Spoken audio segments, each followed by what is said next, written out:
Again, I'm going to share with you what I've learned from GetWisdom.com and also from a book that was written by Audrey Fisher and Jerome Quacco called Life After Life.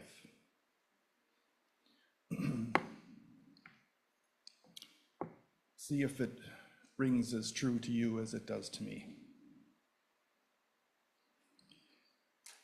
Now, first things first, you know that both you and I are going to die. That's a given. We don't talk about it. We don't want to think about it. I understand that. Death is not something in this culture that is valued much or understood as far as I'm concerned. But we're born here without a lot of knowledge about what comes next, and we have a lot of freedom to choose in our lives what we want to do, where we want to go, what we want to think, who we are. But we know for sure that people and beings leave permanently by dying. That's a fact. So, does our life continue after death?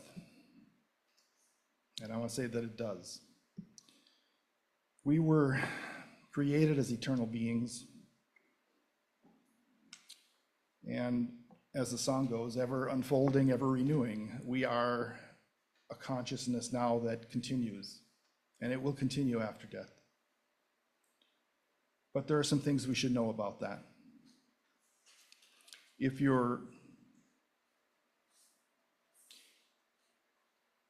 familiar, I think reincarnation is a concept that is out there, that we think is true, since we don't die, since we do continue on.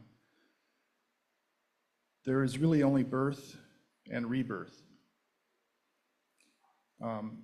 The way to our next life is through the light. When we die, we go through the light because we're a spiritual being, and that's part of our nature. That's how we return to what we know best, who we are. So whether you choose to be reborn or stay in the light or go somewhere else, that is the path. There is no death. Death is an illusion. So no matter what I say here, it's not to make you afraid of death. If you're interested, the near-death experiences now that have become so popular, there are many books written about them, many YouTube videos about them. Even doctors now are starting to say something's going on here. So look into that if you're curious. To me, it's always been part of our lives that we kind of don't think about, but every night we go to sleep and we wake up. And where do we go? If you learn to pay attention to your dreams, you will find another life that you have the experiences of. You can learn things there, you can learn new ideas, you can have feelings that you've never had before. These things are available to us, we just need to look at them. When we die, we only take our consciousness with us, and it operates a little bit differently than we are used to here. So the afterlife is a continuation, always, of our life experience, and you bring with you the life conditioning that you've absorbed while you're here. And that's an important thing to know. So what are the rules? How does it work? That's what I've always been interested in, and that's why I read what I read. And when it strikes the truth with me, I just sense it. So I'm sharing what I know. We are told that 1 out of 3 don't make it to the light when they die. And I want to go into that a little bit more. They are trapped in a place called limbo. You've heard of limbo, you've heard of purgatory. It's a real concept. Part of that is that it is a place that is still connected to the earth. And you think of ghosts and you think of spirits like that don't have a body. That is real. But it's still of the earth. And it's not yet getting us to heaven or to the light that we need to go to. And we need to learn why that would happen. Now, let me share what Karl at GetWisdom has channeled, and he channels this from Creator. This limbo, or it's also called the lower astral plane, is an in-between zone of energy separating the physical plane of Earth and the solar system and the rest of the galaxy from the heavenly realm, which is the upper astral plane in common terms. These are differing energetic zones and are not interchangeable or mutually compatible. Travel from one to another is restricted without a change in the energy to allow entry. The light being, those in heaven, can lower their energy more readily than a lower entity can raise its energy to ascend into heaven. Lower astral is the province of the fallen angelics and of earthbound spirits of humans and other species who are lost and are in limbo, no longer being physical, but unable to ascend to the heavenly realms. So any being in the physical life who undergoes this transition with the wearing out of the body needs to return to the upper astral plane to resume their experience as a light being where they started. They also have the chance then to reassess how they live their life and what they want to do next.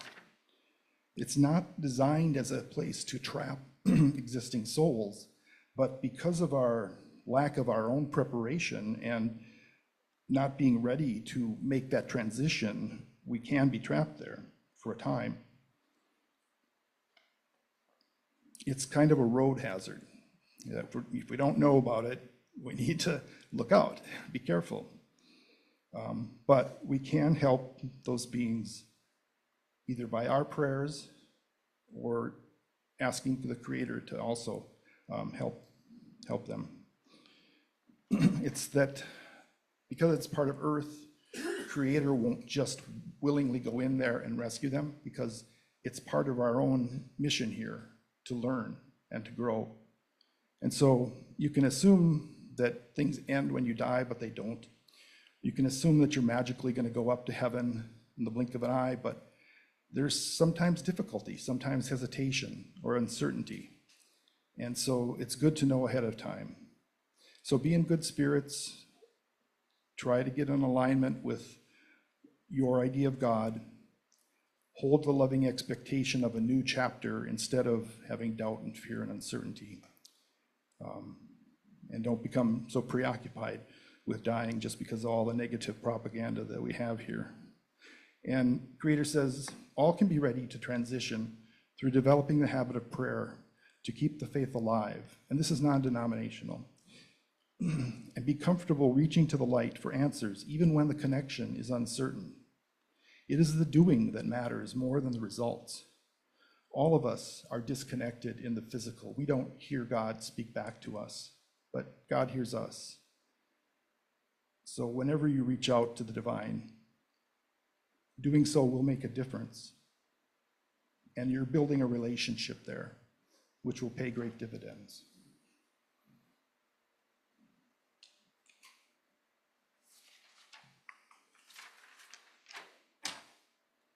So some of the reasons that people get stuck. It might be shock, unexpectedly dying, being in an accident, not knowing where you are, don't even know that they're dead. It could be negativity from other attached spirits that tend to bully us, harass us. They lower our vibration by keeping us preoccupied with what they're telling us, even though it's not true. Fear of death, fear of the unknown, doubt or non-belief in God. Those are all things that can cause it to give us pause when we make this transition and we're not sure what's going on. But the good news is 60%, 2 out of 3, do make it to the light. They are met by the light callers, so-called light callers, that escort them to heaven because they have that belief, that strong idea of where they're going, that this is not the end of things. And that's where our souls, our higher selves reside, saints, angels, where we meet up with the other friends and relatives that have made it there, and where we can prepare to be reborn if we choose to come back. So how can we get ready to do that? Well, our experience of death depends upon our vibration, our level of vibration. And that can be calibrated based on its match to loving kindness. So you might have, at the highest point, a feeling of rapture, of being taken up. And it's like bliss, or joy, or just a loving state of mind, and a self-acceptance. Those things are all important to condition or to prepare yourself to be in that state of mind. So it's best to work on that now. The other thing is a belief in the divine and the acceptance of the divine as a loving source, a loving destination, so that you're not afraid of God. And I have a little bit more from another reading here describing this transition. It says, transition of the physical human back to the late being status is truly a joyous event, but unfortunately it's not always perceived that way.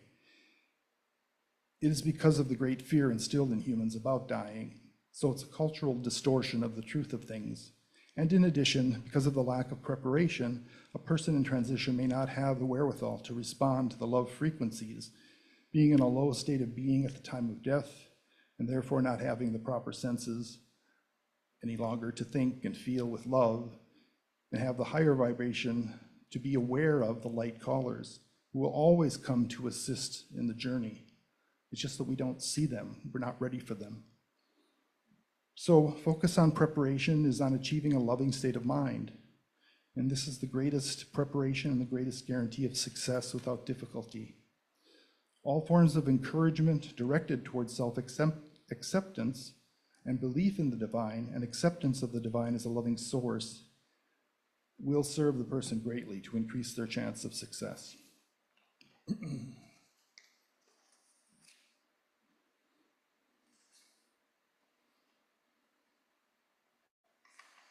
So just a little bit more of a reminder on how things work there. Where you go when you die will kind of depend upon your current life with respect to your level of awareness, level of vibration in terms of well-being, your level of energy, and whether you are in spiritual alignment or not. And there, once we're there, our minds will be different from our minds that are here. The intentions that you hold will determine where you go, if you go anywhere. You don't have a body, you don't have the senses that you're used to. You have the levels of the mind that I've talked about before, but they're still fragmented, and some of them we don't have access to until we return to the light realm where all of that can be put back together. So without a brain, you've lost some of your connections to memory. You have some impaired functions that you're used to being able to recall things and put things together and talk about them in a logical way. What we are left with is our intuitive mind, which we're not used to using. That thing that sends us those gut feelings, that sense of how things are, but it's not how we normally operate. And that's all we'll have when we're over. Now, we still have thoughts and feelings. It's just that we have less understanding of how to put those together. And memories will still be available, but they're not as connected to us as we usually think here. So because the brain was the link, and now we have to find another way to them. Memories aren't stored in the brain. So again, Creator is telling us this is something that they are encouraging you to learn about and to take seriously. Because you are immortal, your consciousness will live on. And it's quite important that you prepare for that journey home and not leave it to chance, because you don't know when you're going to die, so you don't know the situation. You may not be as prepared if you're not thinking about it ahead of time. If you suddenly get ill or you're not able to think clearly, you're not going to have the opportunity to continue to work on that. So it's better to do it while you're focused and aware. And it's as simple as getting used to saying prayers and talking to Creator. he says the solution is really just to embrace the love of God, love of the divine, and hold it dear to you. Make it a focus of your existence and not an afterthought. The more real it becomes to you, the more real God can be in his response to interacting with us, because we've taken that first step. And so you have to start it. If you're not prepared, then you can become trapped, and I want to talk a little bit more about the numbers because it is surprising. Why is it important to be ready, and what can you do for those souls? Looking at our death rate on Earth, approximately 18 to 20 million per year don't make it into the light at the first shot. They reside in limbo. So it's a growing problem that needs some help. And that help is supposed to come from us. It's our responsibility in terms of our own life, but we also have the, I won't say power, but it's our nature, because we're an extension of God, that we can reach out and help others. So if we don't do that, they could sit there for hundreds or 1,000 years before someone prays for them or something happens that can help them awaken. And Creator is saying, we hope that you will request healing for those that are fallen as part of the rescue of humanity, because that is one of the reasons you were created to begin with. It's just that we've been stuck in a position where we are not being informed correctly of what's going on around us. And that's detrimental to our true mission. So you can do rescue work. Now, this is where Jerry and Audrey had a group. Audrey was a medium. She actually became a medium when she asked what she could do to help others. She wanted to serve in some capacity, and her guides helped her become a medium, brought her spirits that were ready to be helped, and the group that she met with weekly talked to those beings and helped them to pass over to the light. It's quite an effort. Thank you for that, Jerry. And Jean, you were part of that too for a little while. So that's something, but we don't have to be a medium now to do that. There's actually been the creation or discovery research of a protocol where one person can actually request healing from the Creator in specific terms. It's very involved because there are so many options the Creator needs direction about, because we're asking for something and we have to be clear. But there is now a protocol available called the Lightworker Healing Protocol, which not only will help to rescue these souls, but will help to heal other parts of humanity, other beings, other friends, anyone that you want. So it's something that can be learned and put to use by anyone, even if you're not a medium, even if you're not psychic. It doesn't require that. So this is something that I've been working on now for the past year or so. And I credit it to some of the dreams that I've gotten where I've seen Audrey and I've seen other people that have passed over that have come to me in my dreams. So something's working. So I left a link to that on the church website under my bio if you want to watch the video about that Lightworker Healing Protocol. And the other thing is always prayers. Prayers are always beneficial because of your power to advocate for others. As a being, as a soul-based being, we have standing with God, and God will always attempt to answer our prayers, whatever the reason, whoever is requesting it. There are no guarantees because there's a lot involved. Sometimes it's too little of an effort. It relies on our intention, our willingness, our desire for this to happen. And also, sometimes it's too late, but there is something called retrocausal healing now, which is something we're learning about is possible. So the Creator can actually go back in time once you ask this and start it working. So it just depends on the situation. But it's always a good idea, and the best way is to pray for that soul's safe passage to the light, using those specific words, because then you're giving Creator the instruction of what to do to the most.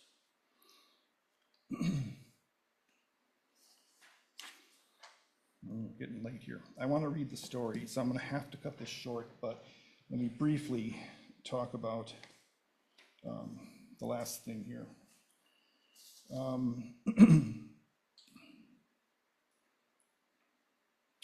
It's all part of our journey to grow and learn about negativity, and being in a free will sort of situation that we're living in, it gives the possibility of evil a chance to expand and to work.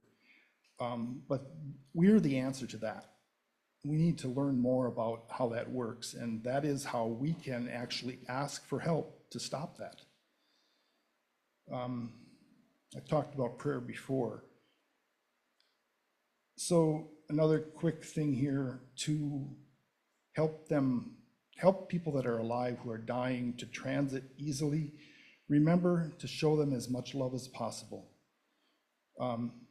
Just to be kind and gentle and cheerful, and not to have a very heavy trip laid on them. What you're trying to do is get them in a loving state of mind that they will be ready to be looking for that help. It's a loving universe, a loving creator, a loving collection of beings that are on the other side waiting for them. So it's not something to be sad or worried about. And so sharing love puts them in the right mood and the right emotional state.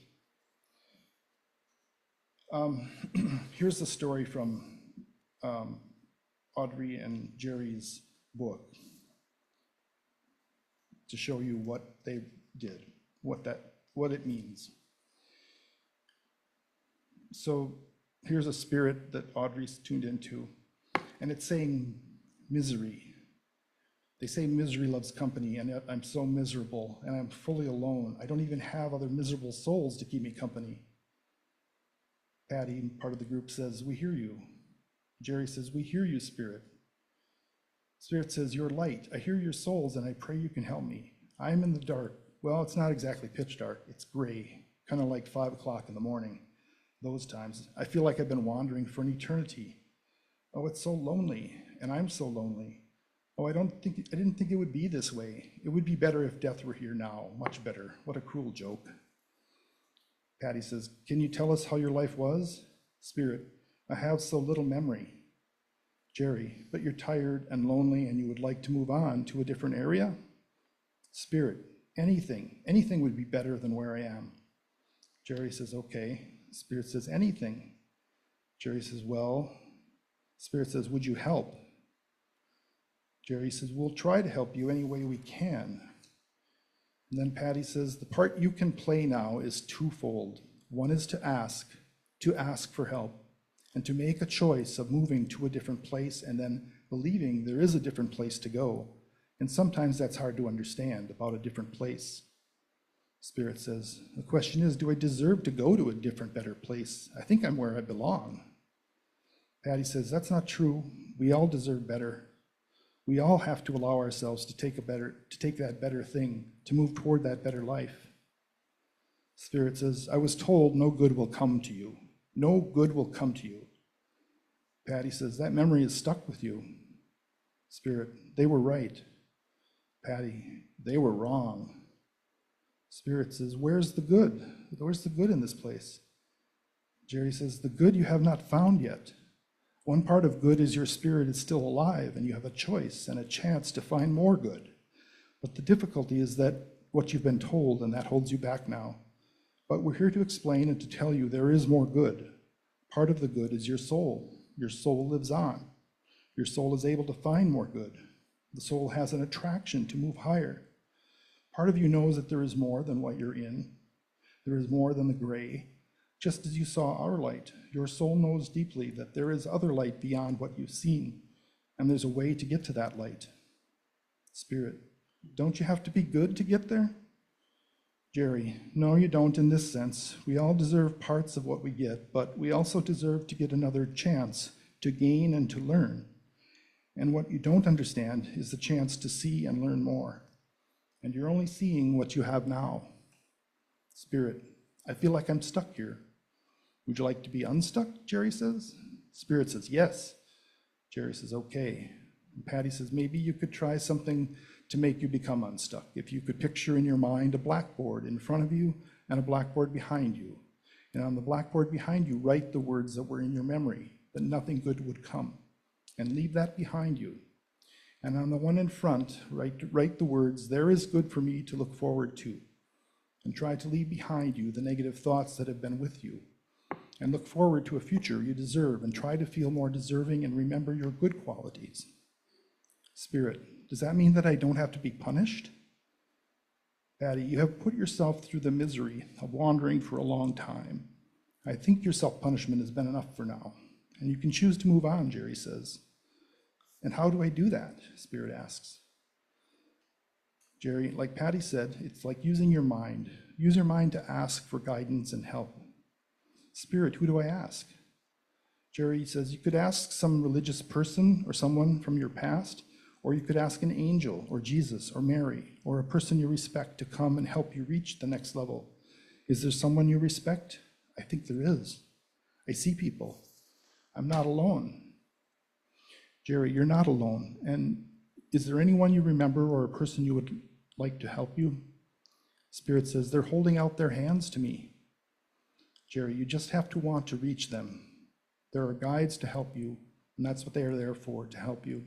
You just have to want to go there. Spirit, oh, I see Jesus, and he's all light. Jerry, just ask him to come. Spirit, white light, oh, light, light, I see white and light. Jerry, ask him to come and meet you. And the Spirit goes, oh, oh, oh. And then their guide comes in. And it says, the soul you just received has been wandering in darkness for many centuries. Literally a prisoner of an antiquated religious system perpetuated by those powerful priests whose only aim was to gain power in the secular world. The damage done in the name of religion cannot be measured, and unfortunately damage is still being done, as you well know. Those men who call themselves ministers of God and speak to the masses in hypnotic voices can only be called workers for the dark forces. Those people who follow such men have a responsibility also. They are not victims. They participate willingly, though blindly. They have given up their gift of free will, and they will pay dearly for having done so. Those of you who are enlightened need to do everything you can to keep those men of God, so called, from gaining power. We will do our best to help. However, some people need to suffer the consequences of blind faith, and so these ministers also are being used as instruments. Good can come from it. That is the story. The last thing I have, running a little over, a couple of examples of prayers. I asked about, one is for children, and I know we've all heard the now I lay me down to sleep, but they changed it a little bit, and they said, now I lay me down to sleep, I pray the Lord my soul to keep. Heaven watches me through the night and wakes me with the morning light. So that's sort of a non-denominational, but still perpetuating that idea of God and heaven.